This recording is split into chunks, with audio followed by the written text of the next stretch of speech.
আকারে ইঙ্গিতে সরাসরি এই কথাগুলো বলেছেন।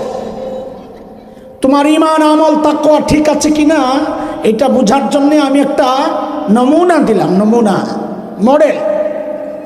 তারা হচ্ছেন আল্লাহর নবীর সাহাবী, সাহাবায়ে কেরাম রিদওয়ানুল্লাহি আলাইহিম আজমাইনরা।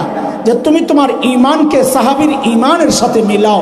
যদি ঈমান মিলে তো বুঝবা তোমার ঈমান ঠিক আছে, যদি না মিলে বুঝবা ভেজাল আছে, ঠিক করে। কার কথা?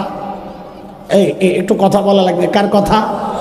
আল্লাহ বলেন, فَإِنْ آمَنُوا بِمِثْلِ مَا آمَنْتُمْ بِهِ فَقَدِ اهْتَدَوْا وَإِنْ تَوَلَّوْا فَإِنَّمَا هُمْ فِي شِقَاقٍ।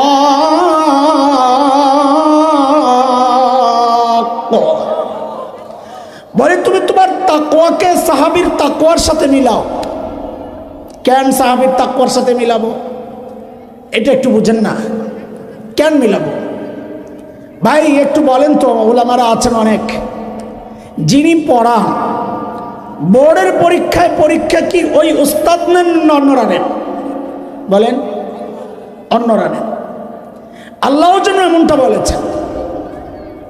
আমার নবীর সাহাবীকে তাকওয়া তো পড়াইছেন নবী, তাকওয়া শিখাইছেন নবী, কিন্তু ওদের তাকওয়ার পরীক্ষা নিছি আমি আল্লাহ। কে কে? আরে আমার আপনার তাকওয়ার সাক্ষী তো আমাদের কাছের মানুষরাই দেয় না। বউ স্বীকার করে না জামাইয়ের তাকওয়া, ফলাফল দেখা যায় অধিকাংশ পিসাবের কাছে বউ মুরিদ হয় নাই। আচ্ছা অন্য পিসাব হিসাব বাদ, খামাকা কোন পিসাব খেয়ে পা যায়, আমি পিসাবেরটা শোনেন, আমারটা আমার কাছে মুরিদ হয় নাই। হ্যাঁ ওর কাছে দাম আছে। এক বড় পিসাব, বাহিরে তো অনেক মুরিদ, ঘরে গেলে বউ খালি ঝাড়ি মারে। আরে কি একটা অবস্থা! এমন বহু বড় বুজুর্গ আছে। হযরত থানভী রহমাতুল্লাহের মতো ব্যক্তি, মোল্লা জীওয়ান, অনেক বড় আল্লামা, বউর কাছে যায়। একদিন বউ বকা দিছে, বাদশাহ আলমগীরের কাছে সৈন্য চাইছে। সৈন্য, বাদশাহ আলমগীর খুব মহব্বত করতেন, সৈন্য দিছে, অনেক সৈন্য দিছে। যে মোল্লাজি কি করবেন, করেন যায়। ওই সৈন্য নিয়ে পুরা নিজের বাড়ি, পুরা বাড়ি ঘেরাও করছে। ভিতরে বউ,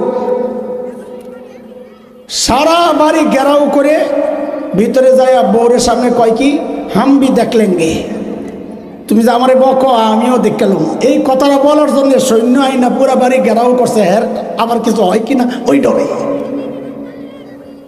মোল্লা জীবন রহিমাহুল্লাহ